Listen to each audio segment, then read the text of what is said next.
well, actually I asked back in March. People told me that, oh, you're going to try and put a show together that quick and do something in July, you're crazy or crazier.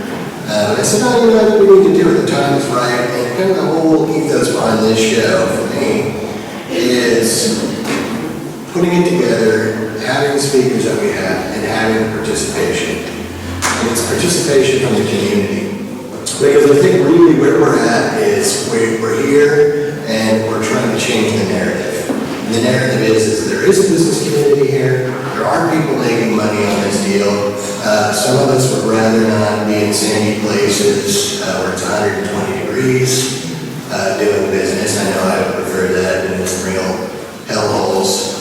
No offense to you, Miss Dan, but I didn't really like it that much there. I'd like to be able to work in my hometown and do this as a business. And that's how I see this. I see it as I'm a small business advocate, and I want to see, people like Ted who tinker in their garage be able to make a business out of this. And that's why I'm doing this. Now, technically, the show is sold out. We have about 160 people registered. Obviously, they're not either early risers or they're stuck in the traffic out there. I don't know. But we're also, the other thing that we're doing here is we are streaming this live via the internet. And the idea with that, again, is a business show, and not everybody's going to have the income or resources to be able to come here in person. That's okay. We want them to see what's going on. The other thing we're going to do is we're going to videotape all of these presentations and we'll put them on the internet so people can reference them later. We also plan on doing this next year. We encourage people to become part of this conversation. We want to start a dialogue, a conversation, and we want that to keep going. Another thing I want to do, I want to thank all of our sponsors. I will say that all of our sponsors, when told kind of what we were trying to do here, jumped right on board.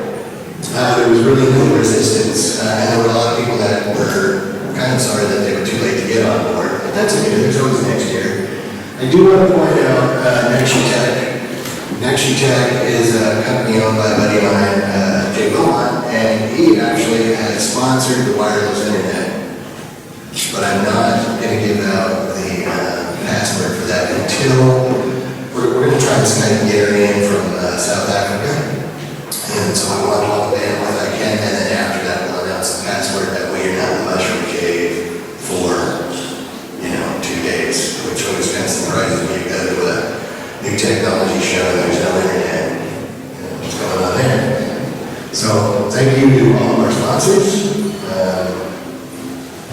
Another thing I want to do is a little housekeeping.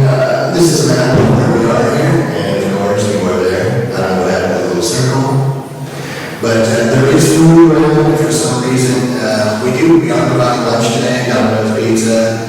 We couldn't get, I called Peggy Gidley, that we couldn't get clearance to fly them in, so they're just going to bring them in. Lunch is included. And then we also, I should probably go back, have a little reception after that is sponsored by Motion DSP, and it's a beer and wine thing where I encourage people to get together and talk an hour.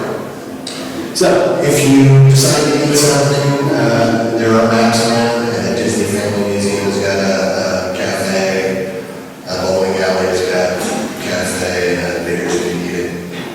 But, okay, so I think I got all of that out of the way. Thank you for coming, and then I'm going to do my little presentation. It's kind of short, and we will march on with the program. Oh, the other thing that I want to ask people put their phones on silent. That's one thing. And then the other thing, did everybody get a little program? Because there are programs out there for bios of all the speakers. And so you don't have to suffer through all of that, but we just announce the people. You can come up here and ask questions of the speakers when they're done. And when they have something, tweet it in. So with that, I think I got everything, and we're going to start the show. Alright, so my presentation, and I did my own non-scientific market forecast, which I think is probably just as good as anyone else's forecast. I give people all the time, we got all these scientific methods, blah, blah, blah, but I say, well, I haven't seen sequestration registration on yours, so I don't know how scientific it is. Anyway, the upshot on this, we all know there's tons of potential. You know, it's a little bit of a joke, but this industry has the potential to do a lot. I think they pretty much sell themselves, right between the slap chop and the sham wow. You know, so one thing we did, we formed a user group, the RCAP, an end user group, as we went along here. And then we were told that it was a problem. This is the parable of the 6 blind guys describing the elephant. And that's pretty much how I see the airspace integration effort. Everybody has a little bit of a different problem that they see. You're going to hear some views here on what those problems are, and I think it'll make you think about what exactly the issues are, and maybe some ideas about resolution. I know that there's other people here that are working on, let's say, efforts for resolution. So I would say, pay attention to that. We were left, the vendors, they sort of circled their wagons, or their wagon, and us as the end users were on our own with the regulator, and sometimes I feel like I'm talking to an animal. And then, I don't know if you guys have your rides and like I was, but this is just something that you would say to me. So, we're the paths to success. People always looking for solutions. The paths to success for me are we have to accept that there is an issue now. Okay? We have to understand what we're against. And the DOD vendors, they're good at defending their market, but as we can see in the media, they're not good at public perception. I could probably talk all day on that. You ask most lay people what's a drone, and they say, oh, that's that beluga whale thing with the missiles on it. Yeah, well, what do you think when you're police department? That's a drone. I don't want that here. Okay, that's fine. So we have to change that dynamic. Well, what is the technology community good at? They're good at developing and refining technology, and they're pretty good at fostering public acceptance of that technology. And how many people have iPhones? I see a lot of Macs. I got 2. I'm all in on the technology thing. I was doing here, I came down here to see that, check out that Asian crash. Coming back, I'm listening to NPR, guys on there. He's not talking about unmanned aircraft or unmanned aircraft systems or RPAS or whatever. He's talking about lobbying dollars that came from come from the computer and internet industry. And what he started talking about is that the computer and internet industry is on a par with the defense industry on spending. I was like, that's pretty interesting. I did not know that. I thought defense had that one hands down, but not the case. Another fact he went on to say was that the money coming directly from Silicon Valley for lobbying is more than the annual money spent for lobbying of defense airspace. And this is the 2012 budget cycle.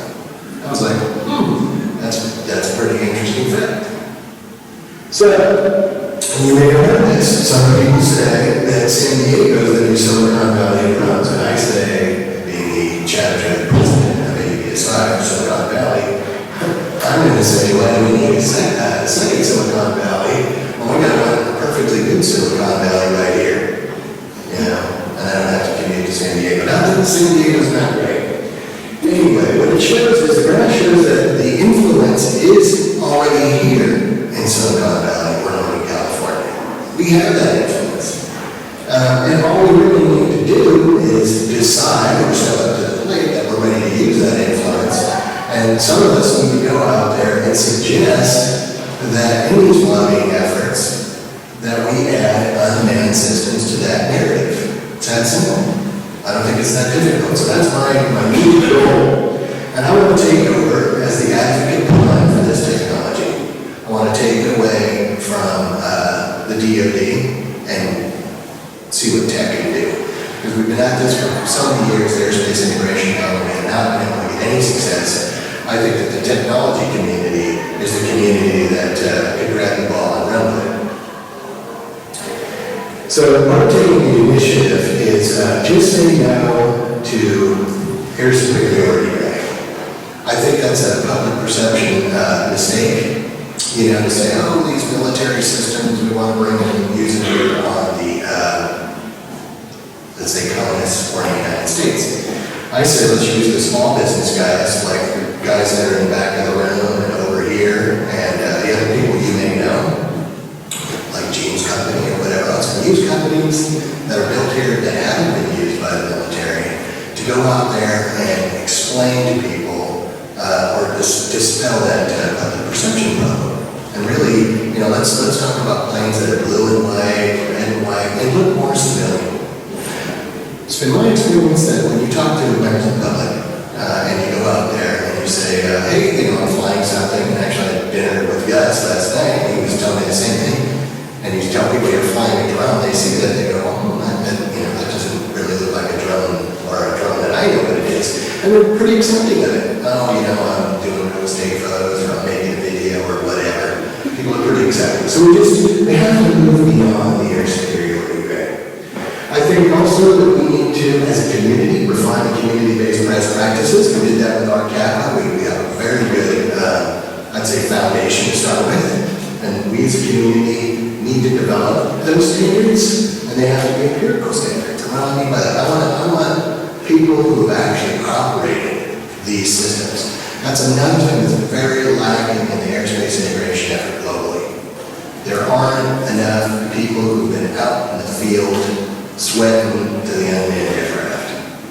And so what happens as you get into these meetings, like me and Chad are on the ARC together, and there is a void of, let's say, hands-on experience. And so it's very hard for people to conceptualize how these systems are going to be used, what you're going to do with them, how you treat your system, how you do your CONOPS and things like that. So there's not a lot of these people in that effort. And the reason is because we're small business people trying to make a living.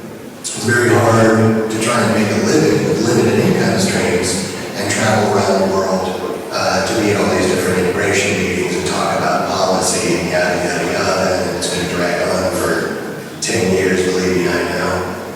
But those are some of the things we need to do. So we need to develop our own data sets, and then in the end, what we need to do is validate our data standards with research, and the community is going to have to come together and do that. And the reason I think it's important that we do that is we have our own data that's not hypothetical made-up data. It's data that's been proven by, even if we could get some third-party independent review, and then I don't think we could dispute the numbers. Beyond that, I think we need to, after we do all that, we need to go further and prosper. I don't know about you guys, but I'm ready to make a living with multiple income streams and get on to professional business and build that. And that's part of that comes through to this program here. And that's not all I got. And so what I'd like to do is, if there are any questions, I'd be happy to take those. And I nailed Chad again. I do this every time. Nothing for me. Okay. Well, what we're going to do, this may be a little rough, but what we're going to do is I'm going to, Gary Mortimer, the editor of sUAS News, has put together a video from, he lives in South Africa. I call it a spear's throw for Orange Drift. It's a little further than that. I used to make jokes about where he lived, but last night he gave me a little tour of the house, and he does actually live in a round thatched roof. So I'm going to bring the microphone over so you can hear the audio, and I'm going to play that video, and we'll see if we can Skype it in.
to say? Let's try and, we're going to try and Skype him in here. Let's see if he has something to say. Well, we can miss him too.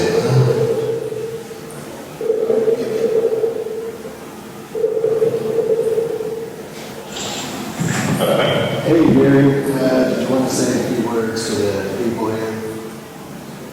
I can't do it online or You were live, sir. I can see you running in the background. I'm not sure. There's a huge disconnect. I didn't just stop the video. It stops, but that's technology for you. Maybe we'll try to type over that again. Yeah, cool, man. Well, welcome over to the show. It's quite a thing in Patrick and everyone's arranged there. And I think it's beneficial to everybody. There's no doubt that this industry's got a future. It's just you guys are open like everybody else. Right at the end of the video, all right. But I did like that. But I want to and I wish everybody well. Have a wonderful day. And keep watching and watching. And it's been good so far. All right, thank you, sir. And we'll try and play your video again during lunch. So, okay.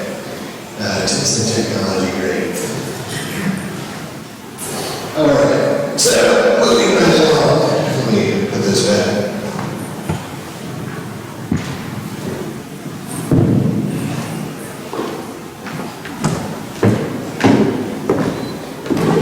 Moving right along here.